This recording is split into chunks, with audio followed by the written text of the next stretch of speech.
Hi friends. Telugu cinema రంగంలో కమ్మ, కాపు, రెడ్డి, బ్రాహ్మణ కులాల ఆధిపత్యం ఎందుకు ఉందో ఈ వీడియోలో చూద్దాం. ఇక ఈ వీడియోలోకి వెళితే మన భారతదేశ సమాజం పూర్వం 4 వర్ణాలుగా విభజించబడింది. బ్రాహ్మణులు, క్షత్రియులు, వైశ్యులు, శూద్రులు. ఒకటి బ్రాహ్మణులు. ఈ బ్రాహ్మణులు వేదాలు చదవాలి, పురాణాలు నేర్చుకోవాలి, ఇతిహాసాలు, మంత్రాలు, తంత్రాలు, యజ్ఞయాగాదులు, గుడిలో పూజలు మాత్రమే చేయాలి. వీరి పని ఇది. ఇక రెండోది క్షత్రియులు. రాజ్యాన్ని పరిపాలించాలి, ఇతర రాజ్యాల దాడుల నుండి తన రాజ్యాన్ని కాపాడుకోవాలి, ప్రజలను కరువు కాటకాలలో అండగా ఉండాలి. ఇక మూడవది వైశ్యులు. వీళ్ళు వ్యాపారం చేయాలి, ఆర్థిక వ్యవస్థకు ఈ వైశ్యులు అనేటోళ్ళు ఎంతో ఉపయోగపడతారు. ఇక నాలుగోది శూద్రులు. శూద్రులు కాయకష్టం చేసి బ్రాహ్మణులకు, క్షత్రియులకు, వైశ్యులకు సేవలు చేయాలి. పూర్వం శూద్రులుగా ఉన్న ఈ కమ్మ, కాపు, రెడ్డిలు ఏ విధంగా అభివృద్ధి చెందారో చూద్దాం.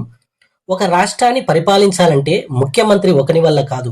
అతని కింద మంత్రులు ఉంటారు, ఎమ్మెల్యేలు ఉంటారు, ఎంపీలు ఉంటారు, ఎంఆర్ఓలు ఉంటారు, కలెక్టర్లు ఉంటారు, ఎంపీటీసీలు ఉంటారు, జెడ్పీటీసీలు ఉంటారు, సర్పంచులు ఉంటారు. అదేవిధంగా రాజ్యాన్ని ఒక క్షత్రియ కులం రాజే పరిపాలించలేడు. రాజులు గ్రామాలలో కొంతమంది అధికారులను నియమించేవారు. కాకతీయులు రెడ్డి రాజులను అంటే రెడ్డిలను కొంతమంది గోనబుద్ధారెడ్డి, గోన గన్నారెడ్డిలను ప్రోత్సహిస్తే విజయనగర రాజులు కొంతమంది నాయుళ్లను ప్రోత్సహించారు. ఒక్కొక్క రాజవంశం ఒక్కొక్క కులాలను ప్రోత్సహించడం జరిగింది. వారే గ్రామాలలో పట్వారీలుగా, పటేళ్లుగా, కరణంగా, మునసబుగా, జమీందారుగా, భూస్వాములుగా అభివృద్ధి చెందారు.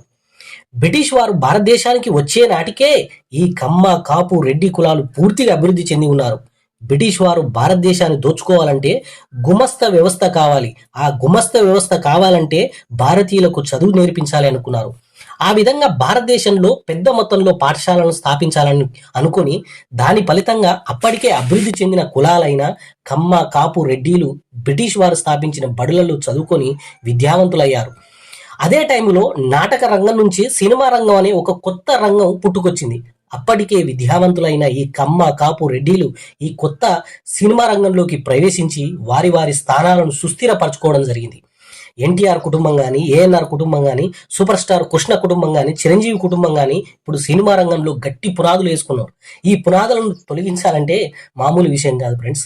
ఈ విధంగా కమ్మ, కాపు అంటే అప్పటికే అభివృద్ధి, ఒక మాటలో చెప్పాలంటే వీళ్ళు బ్రిటిష్ వారు వచ్చే నాటికే అప్పటికే అభివృద్ధి చెందిన కులాలు కాబట్టి, విద్యావంతులు అప్పటికే ఉన్నారు కాబట్టి వీళ్ళు ఈ విధంగా ఇప్పటికీ ముందు వరుసలో ఉన్నారన్నమాట.